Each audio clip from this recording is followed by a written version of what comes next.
Lovely. Thank you very much, Roy, Coach Roy.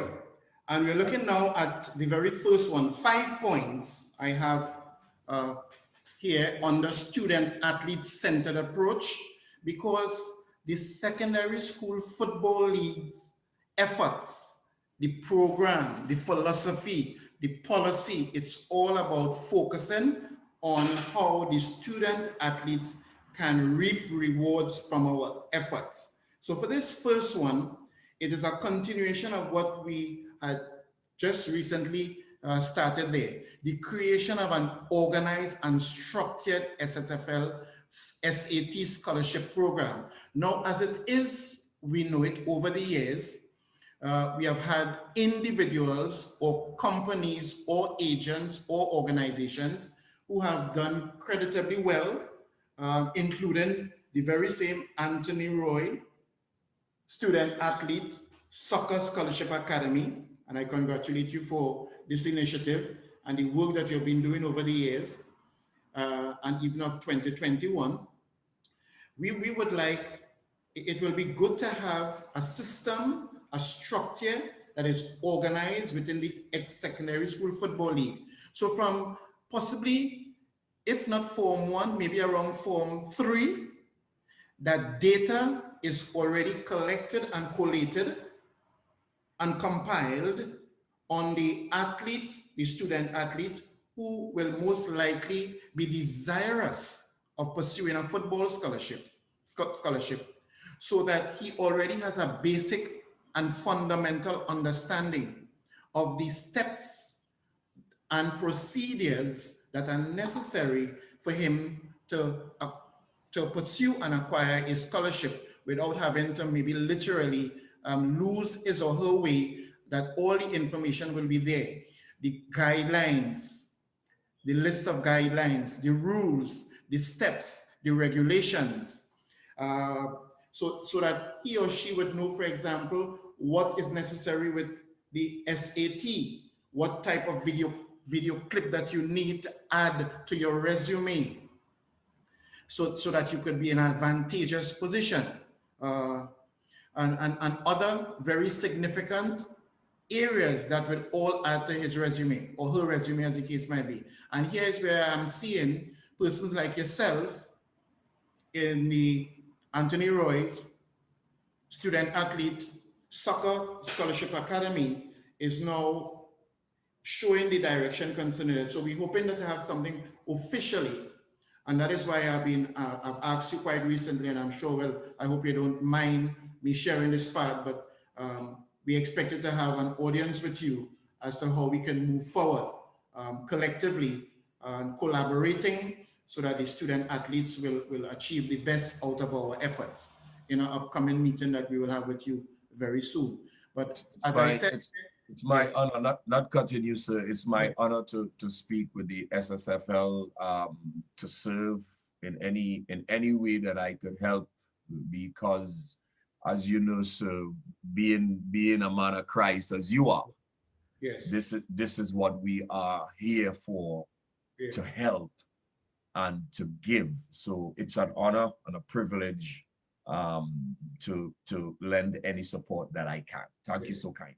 You're welcome. Because as the president, I feel it is necessary that within the secondary school football league, we should be able to have something that is formalized, formulated, and prepared, so that any student who is desirous of pursuing a football scholarship, they can now be guided by the SSFL and its entity that we'll be working along with, to guide them in a very effective, efficient, organized, and positive way, so that there'll be an easy transition from them moving from Trinidad and Tobago onto their half or full scholarship abroad. And as you said earlier on, they wouldn't be culture shocked, but a number of things that will be maybe possibly new to them, that they will be so advised in preparation as to maybe even which state in the USA, if they wish to go there,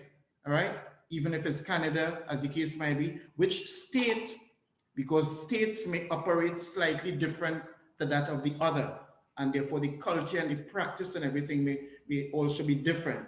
So just to have them in a state of preparedness so that they will be there to give of their very best, but at least they will have the information, the pertinent and salient information before they sign on the dotted line in moving forward in pursuing their scholarships. So that is one that we will have on the table and we'll be looking forward to formalizing. The second one is the successful career pathways in sports. Now, we have embarked on a very beautiful collaboration with Sportsmax Digicel, that each of the schools in the Premier Division, there's a spokesperson who speaks on behalf of the school before the match, during the match, and at the end of the match, sharing his personal view on the preparedness of the school's preparation for the game. And so this person acts like the PRO, the marketing agent, the sports journalist, right? So there are some students who may not end up being professional footballers, but in the field of sports, there are so many other sporting careers that are available. I just mentioned earlier on about Shaka Hislop and Atto Bolden and Kenwin Jones, to mention a few, Carlos Edwards, etc., Cleopatra Burrell, who have been involved in sports and they're moving into various careers. And we want to be able to do all that is necessary to provide career pathways for these students who are involved in sports, because in sports, you can become a professional coach, a kineologist, a physiologist, a sports psychologist, sports journalist, chiropractor, and I could go on and on with so many other areas that are connected to sports. Even those who work behind the ambits of the technology in sports. All right. So that being said, the Secondary School Football League will be very cognizant of this and will do all that is necessary to encourage, and particularly all the students who are desirous of getting involved in sports, that we will have a formalized guide and platform so they could pursue and to get into their roles as a practitioner into Form 3, Form 4, Form 5, Form 6, so that with that practical opportunity that they have, it will work in good stead for them, and it will be to their advantage when they now move on to their careers officially. This third one is greater emphasis on the development of girls football, and there's a reason why I mentioned the word greater emphasis, why the SSFL is saying greater. We have emphasized and we continue to emphasize on girls football, but we want to have a greater emphasis on it and the development of the girls football. Now, as you realize, as we mentioned earlier on, we are now going to establish a girls Premier Division in the Secondary Schools Football League. But what is more important, we want to be able to give some of the very same opportunities that the boys are afforded, that the girls could also be given similar opportunities. For example, unless we have this situation where some of the girls play at school or recreational venues for their finals, zonal and in minimal cases, national. We are gradually reaching the point now where the national finals are being held at the various national stadia, including Tobago.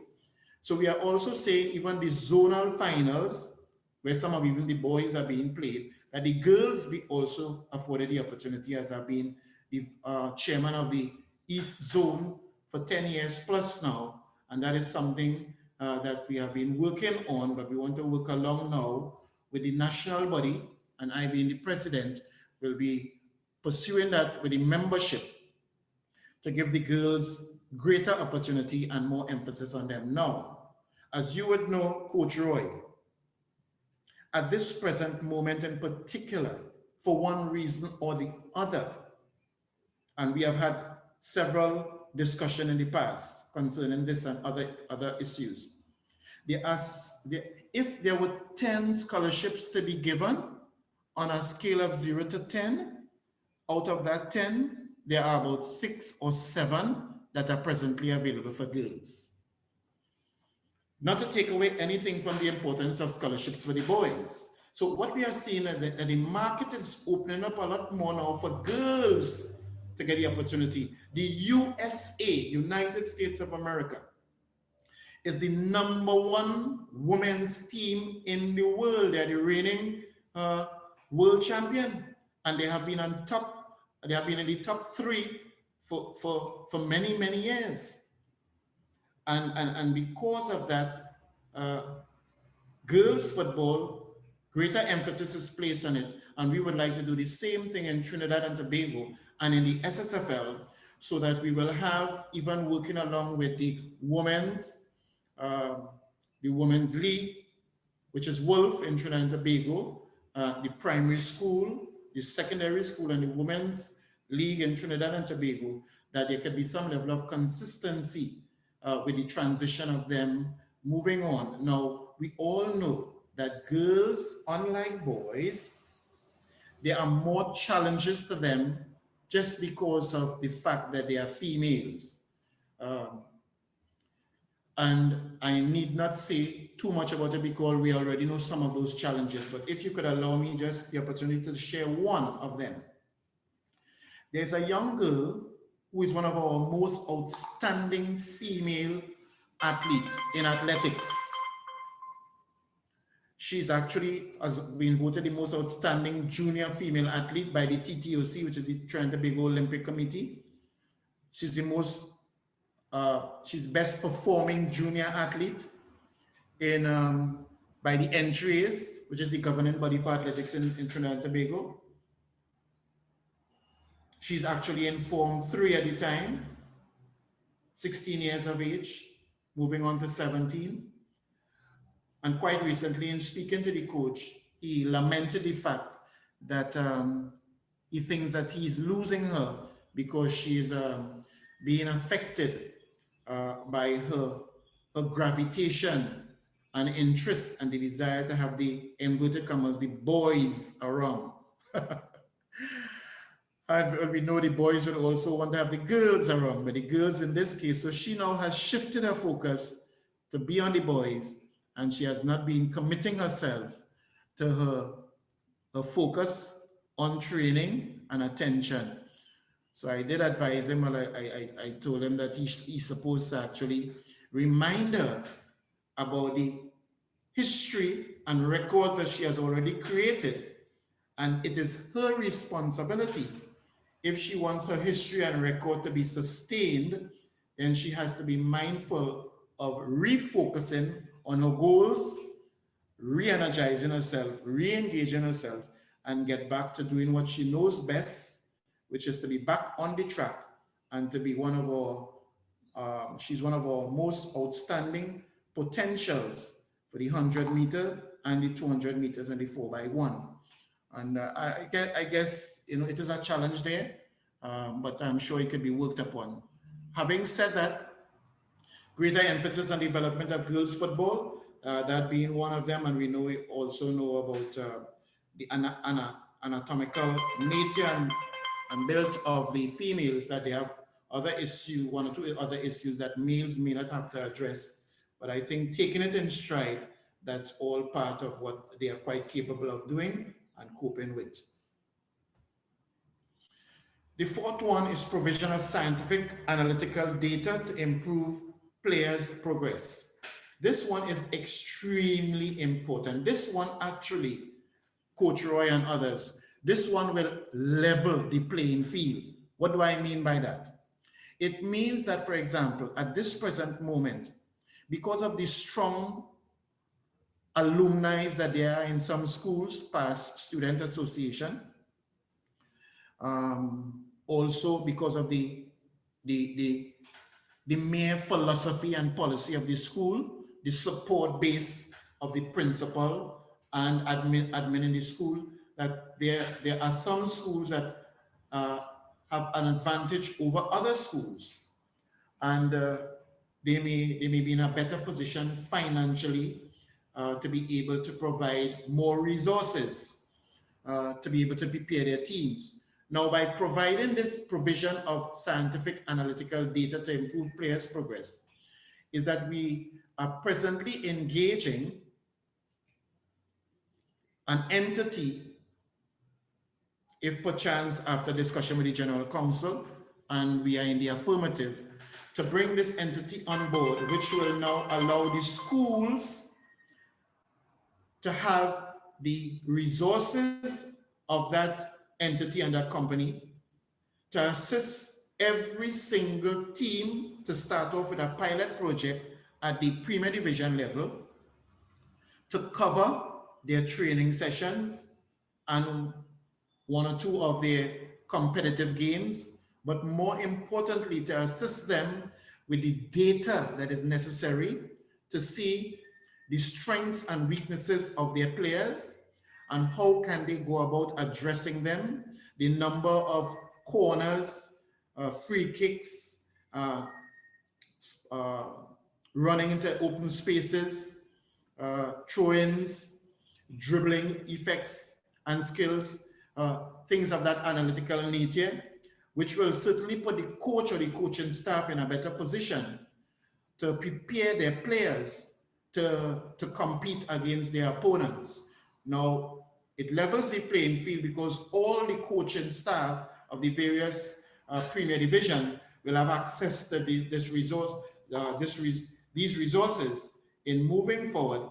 However, it depends on how they now utilize it. Certainly, there's a cost state that we are looking at, and maybe there will be an incorporation of maybe the expenses by the two schools or the schools with the league, as the case might be, but certainly not responsibility will not be on the school alone to facilitate it, because we want to work along with the school and we don't want to return to square one, which means that the school that is more financially in a better position will be able to be served with this resource, while those who are not financially able will be at a disadvantage. So working along with the school to bring it on board so that all will have access to it, so that even at the end of a match, all the data and the information is there to be collated with their strengths and weaknesses, and even with players who wish to prepare their video clips for their resume for pursuing scholarships. It can also be done utilizing the resources here under this platform. And the final, or the second to last area that we have to look at is what incentives do we have there for the student athletes, and one of it is Inter-Caribbean International Schools Mini Tournament. We are very fortunate that even at this time to have some of our Trinbagonians who are head coaches or technical directors in some of the countries in the Caribbean, like Russell Atupi is at Barbados, Shabazz is at St. Lucia, Latouche is at Dominica, Stern John is in Anguilla, along with Akila Malone, who is the technical director for women's football. So it's a matter of touching base with not to let the cat out of the bag, but to work along with 2-3 schools to have a mini tournament. And as a matter of fact, this can be used as an incentive and as an award to be given to maybe the division, maybe Form 1, under 14, under 16, under 15 girls, under 20, 21, as the case might be, senior division, championship, premier division, for the winner of the division to have that as a reward, a trip to participate, and again, to be exposed to scouts who will be there to view their performances with the opportunity to be successful in careers, pursuing their careers, as the case may be. So that is something we would like to really consistently work towards. And the final one is embracing all-round technology to advance the SSFL. We live in an age of technology, and who is more en courant and knowledgeable and skilled with technology than the youths of this world? So we want to engage, more importantly, the technology and have it involved in the secondary school football league. Presently, I mean, we have the WhatsApp, we have the Twitter, Instagram. We are looking to revamp the website, which we have had running up to November of 2020. We want to revamp that, but still to have additional technology towards advancing activities that will be pertinent towards the success rate of the student athletes in the secondary school football league of Trinidad and Tobago.